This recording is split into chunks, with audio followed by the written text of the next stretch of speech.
কৃষ্ণ ভক্তিকথালৈ আপোনালোকক স্বাগতম জনাইছোঁ। আজি আপোনালোকক মিথুন লগ্নৰ জাতকসকলৰ 2021 চন ইংৰাজী বৰ্ষটো কেনে যাব সেই বিষয়ে কিছু আভাস দিব বিচাৰিছোঁ। মিথুন লগ্নৰ জাতকসকল কথা কোৱাৰ কৌশল অতি সুন্দৰ হোৱাৰ বাবে জনপ্ৰিয় হয়। এই লগ্নৰ ৰাহু গ্ৰহৰ প্ৰিয় হোৱাৰ বাবে চাতুৰ্যৰে ভৰপূৰ হয়। সেইকাৰণে ব্ৰকাৰ বা তেনেধৰণৰ ব্যৱসায়ত পাৰ্গত হয়। 2020 চনৰ শেষৰ ফালৰ পৰা কঠিন পৰিস্থিতিৰ সন্মুখীন হ'ব লগাত পৰিছে আৰু 2021 চনৰ মধ্য সময়ৰ পৰাহে কিছু সকাহ পাব। কৰোণা কালৰে প্ৰভাৱ বুলি আপোনালোকে ধৰি ল'ব পাৰে। 1 জানুৱাৰীৰ পৰা 4 জানুৱাৰীলৈ নিউ ইয়েৰ চেলিব্ৰেশ্যন বা অন্য সুখদায়ক সময় অতিবাহিত কৰি সুন্দৰভাৱে সময়বোৰ পাৰ হ'ব। 5 জানুৱাৰীৰ পৰা 24 জানুৱাৰীলৈ আধ্যাত্মিক স্থলত ভ্ৰমণৰ সুযোগ আহিব আৰু যদি আপোনালোকৰ মাজতে কোনোবাই জ্যোতিষবিদ্যা অথবা চাইক'লজি বা তেনেধৰণৰ বিষয়ৰ সৈতে জড়িত থাকে তেন্তে বিশেষ লাভৱান হ'ব। 2022 চনৰ 28 এপ্ৰিললৈ এনেধৰণৰ বিষয়ৰ সৈতে জড়িত লোকসকলৰ উত্তম সময় বুলি ক'ব পাৰি। 25 জানুৱাৰীৰ পৰা 3 ফেব্ৰুৱাৰীৰ মাজৰ সময়খিনি দূৰৈ ভ্ৰমণ কৰি লাভৱান হোৱাৰ যোগ আছে। 4 ফেব্ৰুৱাৰীৰ পৰা 10 মাৰ্চৰ সময়খিনিত সতৰ্ক থাকিবলগীয়া হ'ব পাৰে। 11 মাৰ্চৰ পৰা 31 মাৰ্চলৈ ভাগ্যই সহায় কৰিব। এই সময় সদ্ব্যৱহাৰ কৰিবলৈ নাপাহৰিব। 1 এপ্ৰিলৰ পৰা 15 এপ্ৰিল এই সময়ছোৱাত কেৰিয়াৰ গ্ৰাফ ঊৰ্ধ্বগামী হোৱা লক্ষ্য কৰিব। 16 এপ্ৰিলৰ পৰা 30 এপ্ৰিলৰ ভিতৰত দীৰ্ঘম্যাদী বিনিয়োগত মন মেলিলে ভাল ফল পোৱাৰ যোগ আছে। তাৰ বাবে এই সময়খিনি উত্তম সময়।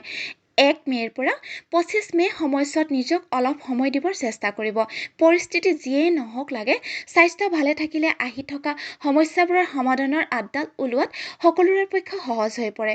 26 মে'ৰ পৰা 2 জুনলৈ এই সময়ছোৱাত আয় ঊৰ্ধ্বগামী কৰাৰ সুযোগ আহিব। 3 জুনৰ পৰা 6 জুলাইলৈ কোনো ধৰণৰ অবাঞ্ছিত পৰিৱেশত যাতে নপৰে সতৰ্ক থাকিব। মিথুন লগ্নৰ জাতকসকল বুধ গ্ৰহৰ অধিপত্যত থকা লোক। ল'ৰামতীয়া স্বভাৱ হয়। লগ সংগ ভাল নহ'লে বিপদত পৰাৰ সম্ভাৱনা নথকা নহয়। 7 জুলাইৰ পিছৰ পৰা লাহে লাহে আপোনালোকে অনুভৱ কৰিব প্ৰায় 1 বছৰৰ পৰা ভুগি অহা কষ্টবোৰৰ পৰা যেন সকাহ পাব আৰম্ভ কৰিছে। 25 জুলাইৰ পৰা 8 আগষ্টলৈ এই সময়খিনি খাদ্যাভ্যাসৰ প্ৰতি ৰুচি বাঢ়িব।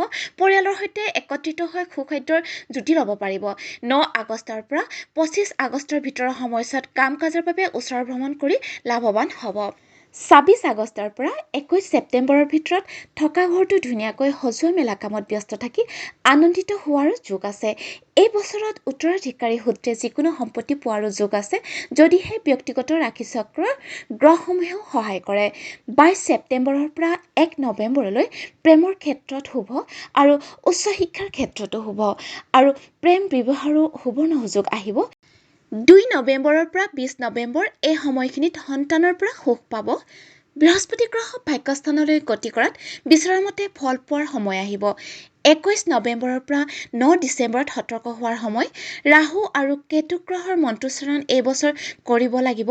ৰাতি সময় উলিয়াই এই মন্ত্ৰোচ্চাৰণ কৰিব। ক'লা কাপোৰ পৰাপক্ষত নিপিন্ধিলে ভাল।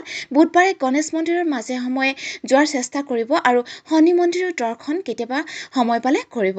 10 ডিচেম্বৰৰ পৰা মনৰ শান্তি ঘূৰি আহিব আৰু আনন্দৰে নতুন বছৰ আদৰিবলৈ প্ৰস্তুত হ'ব। 26 মে'ত চন্দ্ৰগ্ৰহণ হ'ব আৰু 10 জুনত সূৰ্যগ্ৰহণ আছে। যদিও সূৰ্যগ্ৰহণ ভাৰতত অদৃশ্য হ'ব, গ্ৰহণৰ সময়ত দান দক্ষিণা দিব দৰিদ্ৰ লোকসকলক আৰু মন্ত্ৰোচ্চাৰণেও বহু সকাহ দিয়ে। শ্ৰমদানো কৰিব পাৰে। কোনো বিনিময় আশা নকৰাকৈ অসহায়জনক সহায় কৰি চাব। প্ৰতিকাৰসমূহ একেদিনে কাম নকৰে, সাধনাৰ প্ৰয়োজন হয়। ৰাগিয়াল খাদ্য খাই লগে লগে নিচা লগাৰ দৰে অন্তত নহয়।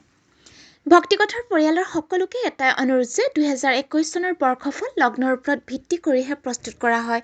চন্দ্ৰ ৰাশিৰ ওপৰত গণনা কৰি বনোৱা হোৱা নাই। আপোনালোকৰ লগ্ন কি যদি নাজানে তেন্তে নিজৰ কুষ্টি বা সুৰণিখন উলিয়াই ল'ব আৰু তাত চক্ৰ আঁকি থোৱা দেখা পাব। তাতে এটা ঘৰত লং বুলি লিখা থাকিব। যিটো ৰাশিত লং শব্দটো লিখা থাকিব সেইটোৱে আপোনালোকৰ জন্ম লগ্ন ৰাশি। চন্দ্ৰ ৰাশিৰ ওপৰত গণনা এই কাৰণে কৰা হোৱা নাই যে চন্দ্ৰ ৰাশিৰ পৰা মানুহ এজনে বিভিন্ন পৰিৱেশ পৰিস্থিতিত মনত কেনেধৰণৰ কথা খেলায় সেই বিষয়ে জানিব পাৰে, কিন্তু লগ্ন ৰাশিৰ পৰা প্ৰকৃততে আমাৰ কি ঘটে সেই বিষয়ে জানিব পাৰি। ৰজা হোৱা বা নিজকে ৰজা বুলি ভাবি থকাৰ মাজত যিদৰে পাৰ্থক্য আছে ঠিক তেনেকুৱা কথা। আৰু এই লগ্ন হ'ল সাৰ্বজনীনভাৱেহে কোৱা হৈছে বৃহস্পতি গ্ৰহ, শনি গ্ৰহ, ৰাহু গ্ৰহ আৰু কেতু গ্ৰহৰ গোচৰৰ ভিত্তিতহে। অন্যান্য গ্ৰহকেইজনৰ গোচৰৰ অন্তৰ্ভুক্ত কৰা হোৱা নাই। সঠিক বিধান সমাধান দিবলৈ হ'লে ব্যক্তিগত ৰাশি চক্ৰ দশ অন্তৰ্দশ বহু সময়ত ঘৰৰ অন্যান্য সদস্যসকলৰ কুণ্ডলীৰ সৈতেও মিলাই চাবলগীয়া হয় আৰু লগ্নৰ বিষয়ে আপোনালোকক কোনো সন্দেহ থাকে তেন্তে পৰিচিত কোনোবা জ্যোতিষীৰ দ্বাৰা জানি ল'ব নহ'লে ফোন নম্বৰ দিয়া হৈছে হোৱাটছএপৰ জৰিয়তেও সুধিব পাৰিব কৃষ্ণ